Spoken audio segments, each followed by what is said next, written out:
Será? Será que a lei divina cochila? Ou há um processo de absoluta sintonia? De absoluta sintonia. Por que nós estamos falando disso? Porque nós estamos dizendo, de uma forma assim, muito franca, mas muito esperançosa.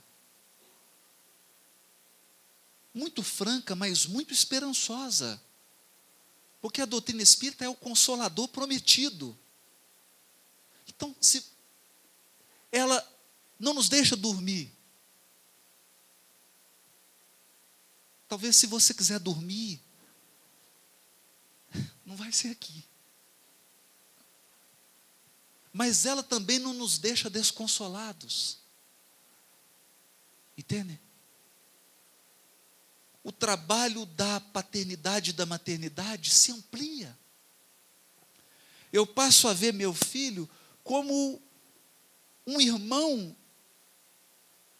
com o qual eu me comprometi a ajudá-lo nesse processo de limpeza espiritual que ele está inserido, tanto quanto eu.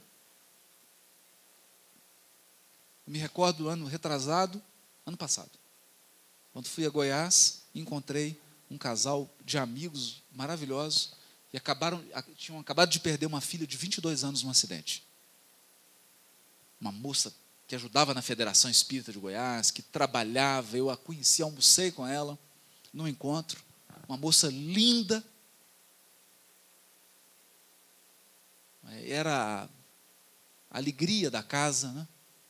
Por causa do sorriso aberto, do jeito expansivo dela. E, no entanto, uma semana antes, ela mandou uma carta para as melhores amigas se despedindo. Na mocidade espírita, ela disse que iria desencarnar cedo e que seria através de acidente. E ela desencarnou no dia do aniversário do pai e deixou um bilhete para o pai e para a mãe, dizendo adeus para eles. E agradecendo por tudo que eles fizeram.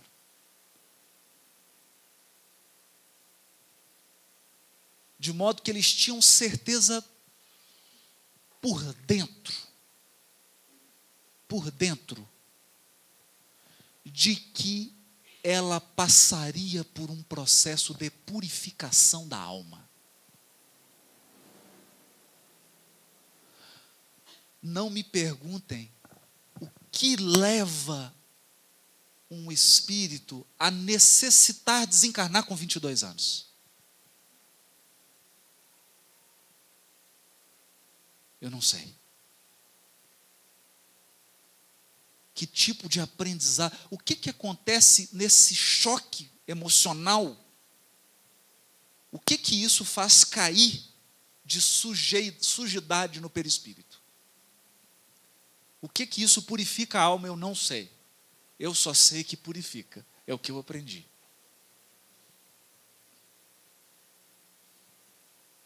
É o que purifica.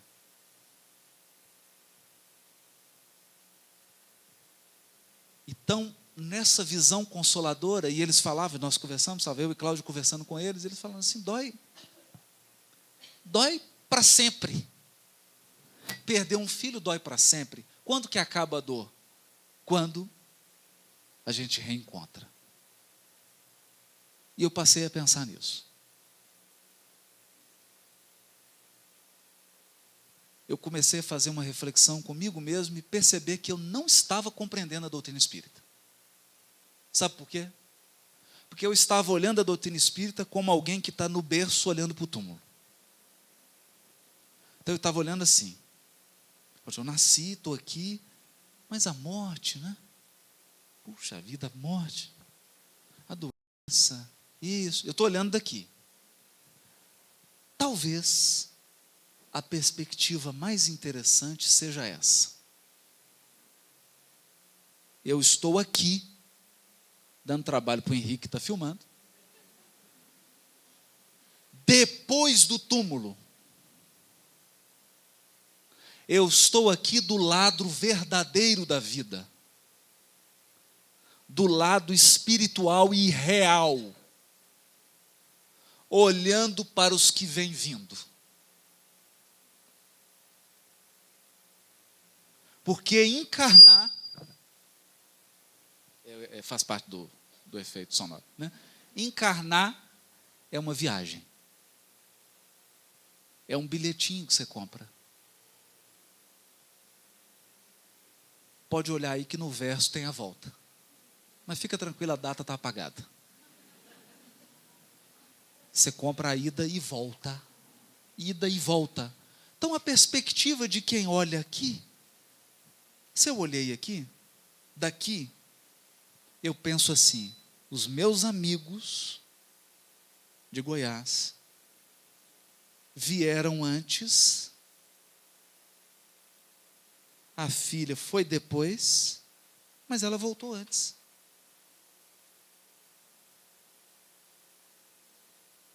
E eles vão voltar. A questão não é voltar antes ou depois, todo mundo vai voltar. Pode contar isso? Pode dar essa notícia aqui? Todo mundo aqui vai desencarnar. Então todos aqui vão voltar. A questão se é antes ou depois é um detalhe de anos.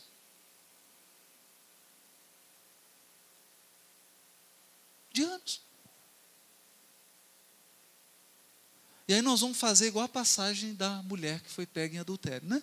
Os mais velhos saíram antes. Eu convido aqui os que têm mais idade no corpo físico a pensarem. O que são 40 anos, 50 anos? Se você tem 30, o que são 20? Não passou tão rápido. E o que te diz que não vai passar rápido daqui para frente? 20 anos para frente, 30 para frente, podem voar nos seus olhos. Podem voar diante de você. Então, voltar antes ou depois é apenas uma questão de um estalar de dedos. A questão fundamental que Clarencio coloca é como você vem e como você volta.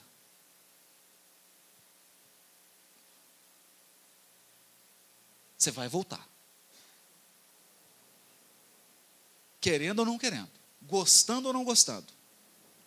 Como vai voltar? Como que o filho que foi entregue para nós vai voltar?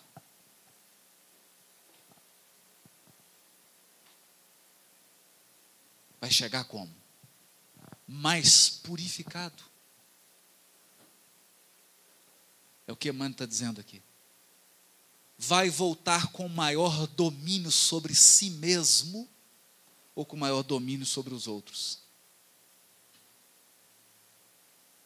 Porque a nossa sociedade só nos ensina a ter poder sobre os outros, mas não ensina nenhum poder sobre nós mesmos, sobre os nossos desejos, sobre as nossas emoções, sobre os nossos pensamentos, sobre os nossos sonhos e anseios. Domínio sobre si mesmo. Educação moral. Evangelização do coração.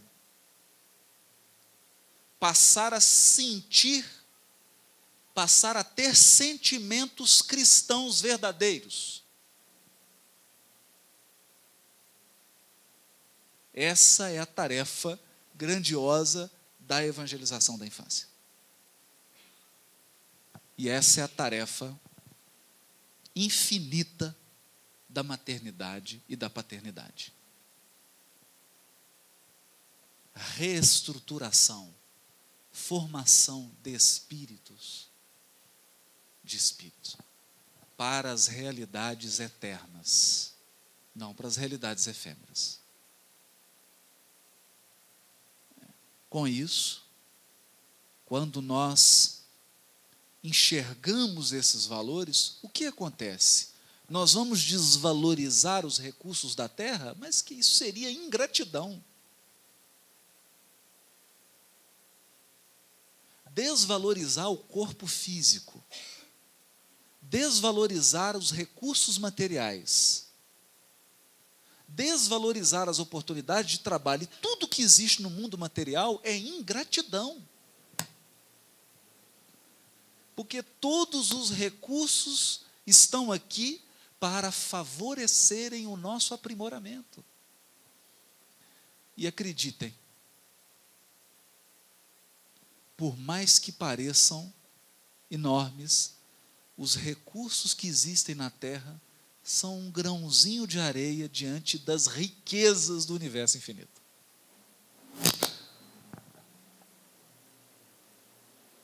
Riqueza do universo infinito. Então, aqui na Terra, você briga para ter um apartamento com vista para o Central Park. Né? Sendo que tem espírito que tem vista para a nebulosa tal. Você está enxergando um parque.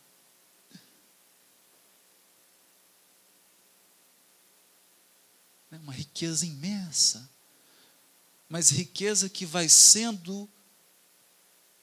tornando acessível somente para aqueles que educaram os próprios desejos.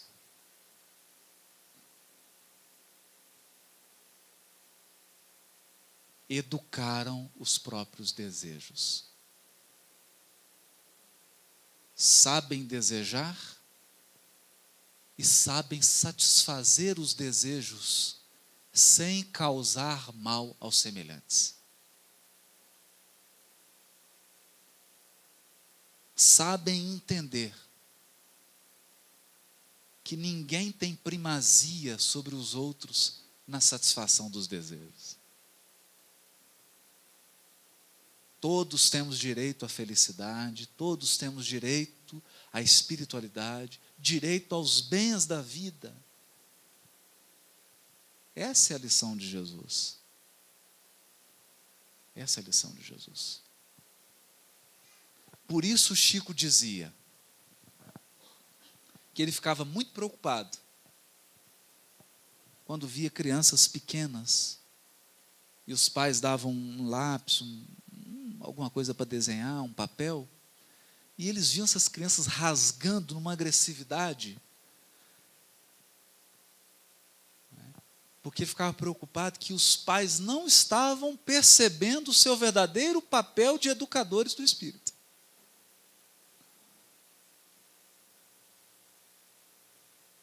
Não estavam proporcionando a bênção do Evangelho, que é um processo de educação das emoções.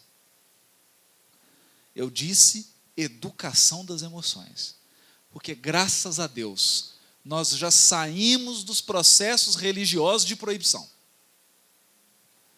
Não pode fazer isso, não pode fazer aquilo, não pode fazer assim, não pode vestir isso, não pode isso. Nós já temos maturidade espiritual suficiente para, acompanhando Emmanuel, dizer, não proibição, mas educação. Educar. Educar. Sem o Evangelho, eu não vejo como. Eu não vejo como. Eu já vi pessoas envernizadas. É diferente.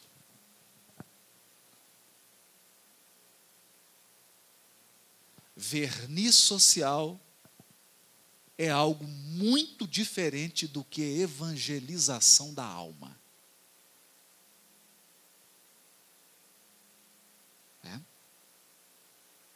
Porque a evolução do espírito não é medida pela etiqueta que você tem. Conquanto isso seja importante. Civilização, educação, etiqueta, isso é muito importante.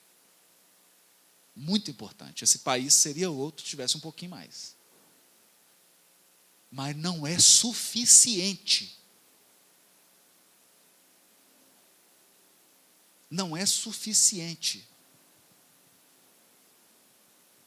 Porque você pode ser uma pessoa que está, do ponto de vista das etiquetas, das normas de civilidade, nota 10. Mas os sentimentos que você está emitindo podem ser tenebrosos.